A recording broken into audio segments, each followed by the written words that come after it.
এই একটি জিনিসকে ব্যবহার করেই আমরা অ্যাডিনিয়াম গাছে প্রচুর প্রচুর ফুল আনতে পারি। এবার এই জিনিসটি আমরা কিভাবে ব্যবহার করব আর এর সঙ্গে কোন উপাদানটি আমাদের মিশিয়ে নিতে হবে, এবার সেই উপাদানটি কিভাবে গাছের মিডিয়াতে ব্যবহার করতে হবে, সমস্ত বিষয় সম্পর্কে আজকে জেনে নেব। আজকের মূল আলোচ্য বিষয় যে অ্যাডিনিয়াম গাছে আমরা খুব সহজেই কিভাবে প্রচুর প্রচুর ফুল আনতে পারি। তবে কর্ডেক্স কিভাবে মোটা করা যায় সেই বিষয় নিয়ে পরবর্তী ভিডিওতে আপনাদের জানানো হবে। আজকে শুধুমাত্র ফুল কিভাবে আনতে পারি সেই বিষয় নিয়েই আলোচনা করব। তবে বলে রাখি, এই উপাদানটির সঙ্গে কিন্তু আমাদের আরও একটি উপাদান মিশিয়ে নিতে হবে। এবার কিভাবে মেশাতে হবে সে বিষয় নিয়ে অবশ্যই জানব। তবে ফুল পেতে গেলে আমাদের কিন্তু 3টি পরিচর্যার বিষয়ে ভীষণ সতর্ক থাকতে হবে। শুধুমাত্র এই উপাদান ব্যবহার করেই যে আমরা গাছে ফুল পেয়ে যাব বিষয়টি কিন্তু এমনটা নয়। এবার পরিচর্যার বিষয় সম্পর্কে যদি আমরা সজাগ না থাকি তাহলে কিন্তু গাছে সেই অর্থে ফুল পাবো না। কারণ গাছ তখনই ফুল দেবে যখন সে সমস্ত রকম পুষ্টিগুণের চাহিদার পাশাপাশি নিজে হেলদি থাকবে। আর হেলদি রাখতে গেলে আমাদের কিন্তু এই 3টি পরিচর্যার বিষয়ে ভীষণভাবে সতর্ক থাকতেই হবে। তাহলে চলুন জেনে নেওয়া যাক। এর জন্য আমাদের 1 লিটার জল নিতে হবে কোনো একটি পাত্রে। এবার এই পাত্রের মধ্যে আমি 1 লিটার জল ইতিমধ্যেই নিয়ে নিয়েছি। এবার এই 1 লিটার জলের মধ্যে আমাদের মিশিয়ে নিতে হবে হাফ চামচ পরিমাণ এনপিকে 10-26-26। এই উপাদানটি আমাদের রেখে দিতে হবে মোটামুটি 24 থেকে 48 ঘন্টা সময়ের জন্য, তাহলে জলের সঙ্গে সুন্দরভাবে মিশে যাবে। আর এই জলের মধ্যেই আমরা দিয়ে দেব এই ট্যাবলেটটি।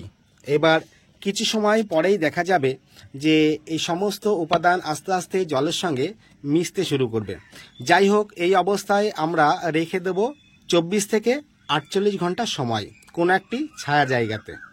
এবার এই উপাদানটি টবের মাটিতে কিভাবে আমাদের ব্যবহার করতে হবে সেই বিষয় নিয়ে অবশ্যই আলোচনার আগে বলে রাখি যে পরিচর্যার 3টি বিষয় কি কি বলা হচ্ছে। প্রথম বলি যে অ্যাডিনিয়াম গাছে কিন্তু ফাঙ্গাসের আক্রমণ খুব ঘটতে দেখা যায়। আর ফাঙ্গাসের আক্রমণ যদি অত্যাধিক মাত্রায় গাছে চলে আসে তাহলে কিন্তু সেই গাছ থেকে কখনোই সেই অর্থে ফুল পাওয়া যাবে না। তার জন্য আমাদের নিয়মিতভাবে সিস্টেমিক ফাঙ্গিসাইড, আমি যেমন সোরেশ ব্যবহার করে রাখি, আপনারা যে কোনো একটি সিস্টেমিক ফাঙ্গিসাইড ব্যবহার করে রাখতে পারেন।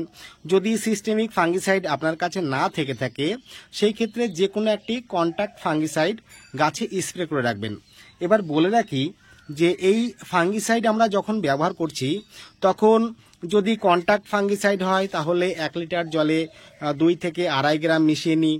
যদি সিস্টেমিক ফাঙ্গিসাইড হয় তাহলে সেই ক্ষেত্রে 1 লিটার জলে 1 ml মিশিয়ে নিই, অর্থাৎ 24 থেকে 25 ফোঁটা মিশিয়ে নিই। এবার আপনারা যখন এই ফাঙ্গিসাইড গাছকে হেলদি রাখবার জন্য স্প্রে করছেন তখন এই বায়োভিটা এক্স মিশিয়ে নেবেন। এই বায়োভিটা এক্স 1 লিটার জলের জন্য 2 ml পরিমাণ মিশিয়ে নেবেন।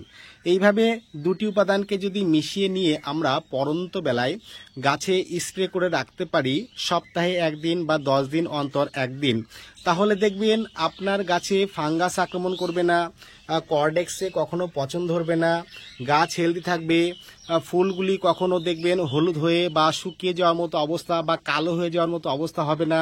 অনেক সময় দেখা যায় যে অ্যাডিনিয়াম গাছের ফুল যা আসে সমস্ত ফুলগুলি এক পাশ থেকে আস্তে আস্তে কালো হতে হতে সমস্ত ফুলগুলি গাছ থেকে ঝরে পড়ে যায়। এটা মূলত হয় হচ্ছে ফাঙ্গাসের আক্রমণজনিত কারণে। এবার এই ফাঙ্গাস যাতে গাছে কোনোভাবেই না আসতে পারে তার জন্যই আমাদের এই ফাঙ্গিসাইড নিয়মিতভাবে গাছে কিন্তু স্প্রে করে রাখতে হবে, তবেই কিন্তু গাছে ফুল পাওয়া যাবে। নতবা কিন্তু যে উপাদানটি এখন দেখানো হবে সেই উপাদান ব্যবহার করলেও তাতে কিন্তু খুব বেশি ভালো সুফল পাওয়া যাবে না, বিষয়টি আমাদের বুঝতে হবে। এবার বলে রাখি যে অ্যাডিনিয়াম গাছে এই যে নতুন নতুন যত ব্রাঞ্চ আসবে না, এই ব্রাঞ্চগুলিতে দেখা যায় যে মাকড়ের আক্রমণ ভীষণভাবে ঘটে। আর মাকড় আক্রমণ ঘটছে আপনি বুঝবেন কি করে? যখন দেখবেন এই সমস্ত ফুলের যে কুড়িগুলি আসছে, সেই ফুলের কুড়িগুলির আগা দুমড়ে মুচড়ে কুঁকড়ে যাচ্ছে, বা এই সমস্ত কচি কচি যে বিটপ অংশের পাতাগুলি, সমস্ত পাতাগুলি কুঁকড়ে যাচ্ছে, ভাঁজ খেয়ে যাচ্ছে। এই রকম অবস্থা যদি নজরে পড়ে তাহলে কিন্তু বুঝতে হবে যে অ্যাডিনিয়াম গাছে মাকড় আক্রমণ করেছে। আর এই মাকড় যদি অত্যাধিক পরিমাণ গাছে আক্রমণ করে বসে তাহলে কিন্তু আমরা পরিচর্যা যতই করি আর মাটিতে যতই বিভিন্ন রকম খাবার দিই না কেন, ফুল কিন্তু সেই অর্থে গাছ দিতে পারবে না। কারণ সেই রোগের সঙ্গে বা সেই পোকামাকড়ের সঙ্গে লড়াই করতে গিয়ে গাছের শক্তি বা এনার্জি সমস্ত নষ্ট হয়ে যায়, যার কারণে ফুল দেওয়ার যে এনার্জিটা দরকার সেই এনার্জি গাছের সেই অর্থে আর থাকে না। এই বিষয়গুলো আমাদের একটু খেয়াল করে কাজ করতে হবে। এখন প্রশ্ন যে অ্যাডিনিয়াম গাছে এই বিভিন্ন রকম কীটপতঙ্গ আটকাতে আমরা কোন কীটনাশক ব্যবহার করব? এই কাকা আমি বলবো অ্যাডিনিয়াম গাছের জন্য সব থেকে ভালো রেজাল্ট পাওয়া যায়, কারণ আমি তো নিজে ব্যবহার করে দেখেছি। এই কাকা কীটনাশক যদি আমরা 1 লিটার জলে 1 ml মিশিয়ে 15 দিন অন্তর অন্তর পরন্ত বেলায় ধারাবাহিকভাবে গাছে স্প্রে করে রাখতে পারি, তাহলে দেখবেন আপনার গাছের এই বিটপ অংশের যে পাতা, সেই সমস্ত পাতাগুলি সব হেলদি থাকবে, একটি পাতাও কুঁকড়ে যাবে না, এবং ফুলগুলি দেখবেন নষ্ট হবে না, তার পরিস্ফুটন খুব সুন্দরভাবে হবে। জাস্ট এইভাবে আমাদের এই পরিচর্যার বিষয়ে একটু সতর্ক থাকতে হবে। এবার আসি যে খাবারটি আমাদের মিডিয়াতে দিতে হবে। যাই হোক, 24 ঘন্টা থেকে 48 ঘন্টা সময় বলেছিলাম, এই সময়টি পরে একটু আমাদের নাড়িয়ে চাড়িয়ে নিতে হবে, তাতে একটু সুবিধা বেশি হবে, কারণ জলের সঙ্গে ভালো মিশে যাবে। দেখুন সমস্ত উপাদান কিন্তু জলের সঙ্গে মিশে গেছে। এবার বলে রাখি যে এই জলের সঙ্গে এক্সট্রাভাবে আর কোনো ফ্রেশ জল মেশানোর প্রয়োজন নেই। জাস্ট এই 1 লিটার জলে এই হাফ চামচ পরিমাণ NPK 10-26-26 দেওয়া হয়েছে। আর যে ট্যাবলেটটি দেওয়া হয়েছে, এবার বলি, এই ট্যাবলেটটি হচ্ছে ক্যালসিয়াম ট্যাবলেট। আমরা ফার্মেসিতে গিয়ে খোঁজ করলে ক্যালসিয়াম ট্যাবলেট অ্যাভেলেবেল বিভিন্ন কোম্পানির পাওয়া যায়। যে কোনো কোম্পানির ক্যালসিয়াম ট্যাবলেট 1 লিটার জলের জন্য একটি ব্যবহার করলেই যথেষ্ট।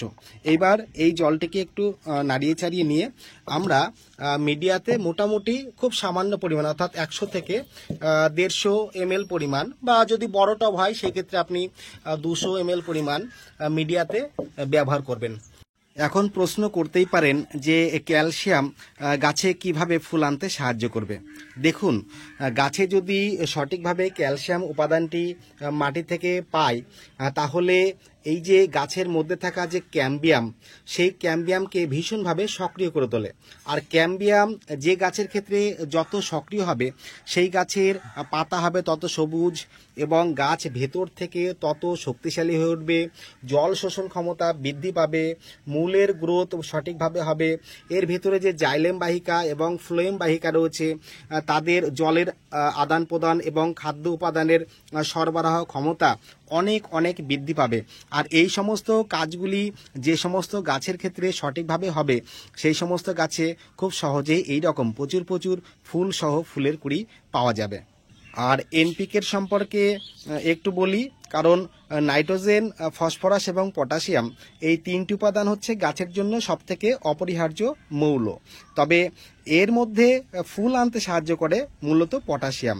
তবে NPK 10-26-26 এমন একটি রাসায়নিক সার যা যে কোনো গাছে ব্যবহার করলে খুব সহজেই এরকম প্রচুর প্রচুর ফুল পাওয়া যায়।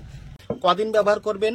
আপনারা 15 দিন অন্তর অন্তর যদি পারেন এই উপাদানটি ব্যবহার করবেন। এবার গাছে যদি আপনার ফুল চলে আসে, তাহলে সেই ক্ষেত্রে এই উপাদান দেওয়ার যে খুব প্রয়োজনীয়তা রয়েছে তা নয়। যাদের গাছে ফুল আসছে না, একদমই ফুল আসছে না, বা ফুল আসার কোনো রকম কোনো সম্ভাবনা দেখাই দিচ্ছে না, তাদের জন্য কিন্তু এই উপাদানটি দুর্দান্তভাবে কাজ করবে। যাই হোক, আমরা যদি এই 3টি কাজ অ্যাডিনিয়াম গাছের জন্য সঠিকভাবে করে রাখতে পারি, তাহলে এইটুকু বলতে পারি যে আপনার ছাদ বাগানের টবের মাটিতে বসানো অ্যাডিনিয়াম গাছ থেকে খুব সহজেই দেখবেন প্রচুর প্রচুর এরকম ফুলের কুড়ি বা ফুল পেতেই থাকবেন। যাই হোক, যদি কোথাও বুঝতে অসুবিধা হয় বা কোনো প্রশ্ন থেকে থাকে তাহলে তো কমেন্ট বক্সে লিখে জানাবেনই। তবে এর পাশাপাশি বলে রাখি, এই রকম বিভিন্ন রকম তথ্যমূলক ভিডিও প্রতিনিয়ত পেতে চ্যানেলটিকে সাবস্ক্রাইব করে সঙ্গে থাকবেন। সম্পূর্ণ ভিডিওটি দেখবার জন্য অসংখ্য ধন্যবাদ। নমস্কার।